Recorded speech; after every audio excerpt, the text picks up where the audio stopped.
Oh, hello. I didn't see you there. I'm kidding. Of course I saw you there. I'm the one that hit record.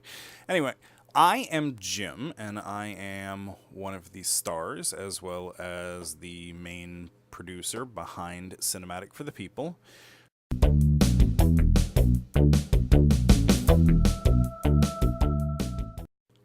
What is Cinematic for the People? What we do is we take movies, sometimes shorts and other things, but mostly movies, and we sit down and watch them. And then we make fun of them. We make jokes, we make commentaries, we take apart the concept of the movie, the motivations of the actors, the props, the styles, pretty much anything.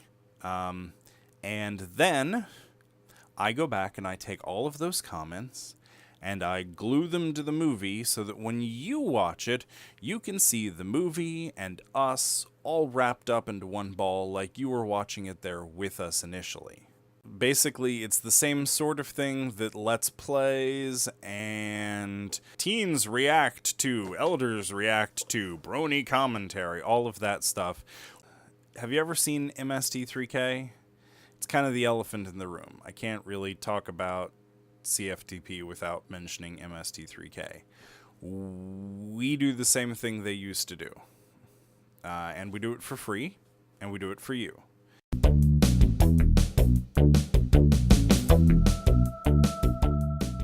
The movies that we use are all in the public domain. This is a good example of it. This is one of those 10 movie box sets that cost like $5. Movies like this, they have fallen into rights management hell. Either the creator didn't file the appropriate paperwork when he made it back in the 1960s or before, or they forgot to put the copyright slide on, or it is one of those intricacies of international copyright where there was a loophole and the move fell straight through and nobody ever cared to go back and pick it up. Whatever the cause, these movies are all owned by the people. And so we, as Cinematic for the People, feel that it is our duty to shine these turds up a little bit. Duty and turd all in one metaphor.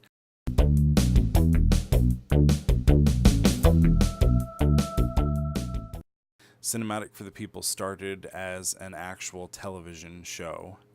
In 1999, we were on the air for about 1 year on a station in Cincinnati. At the time, the technology that was available wasn't really what we needed it to be, so we had to set things aside. A few years ago, I was going to a lot of conventions as a webcomic artist, and I started talking to some of the other webcomic artists about making us more appealing to the conventions.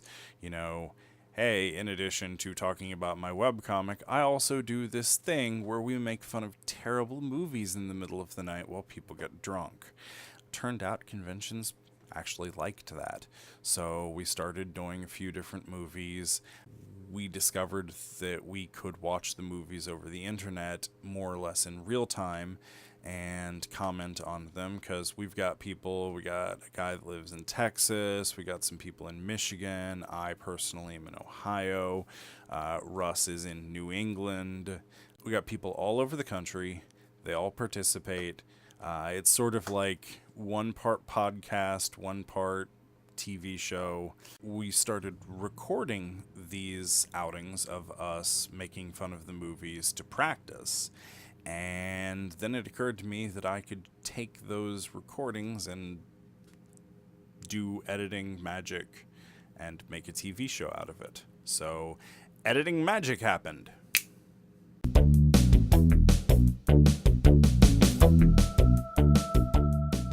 Cinematic for the People Presents is our main line, and it is just us riffing the movies.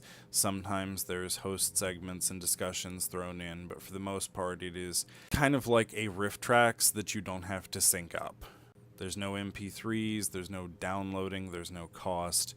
It's all done for you. You just click play, you sit back, you watch a terrible movie, and hopefully you get to laugh some.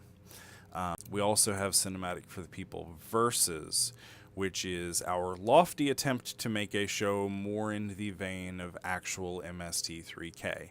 We have scripted host segments, costumes and props, and a storyline, and essentially our own version of the Mads, and it's a lot more complicated to make those episodes, so where we're putting out about 13 episodes of Presents each year, you can expect to only see 1 or 2 episodes of Verses each year, just because of the time constraints for making the schmancier episodes. But I mean, it's all good. It's all good.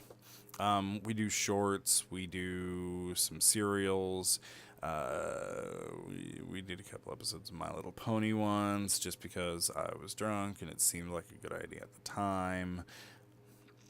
Actually, pretty much the entire history of Cinematic for the People can be summed up in the words, "It seemed like a good idea at the time."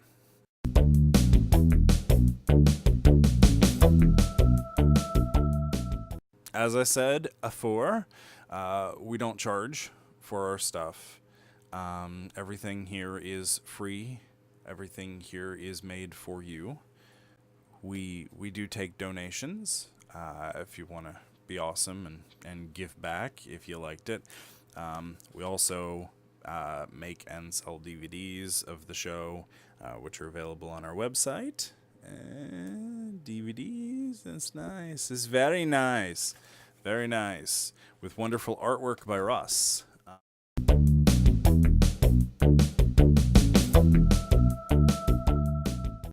So this is probably the point in the video where I am technically supposed to beg you to subscribe to our channel. I always thought that that was crass and unnecessary, because if you really actually wanted to subscribe, you'd already have done it, or you'd do it without me having to say subscribe like 16,000 times. And I certainly would never resort to having a giant blinking subscribe button show up right next to me, because that would totally be uncalled for. I mean, who would do that? That would be a serious dick move. So, yeah. And we have a Facebook and a Twitter and the Google Plus and all of that stuff, but nobody cares. Yay!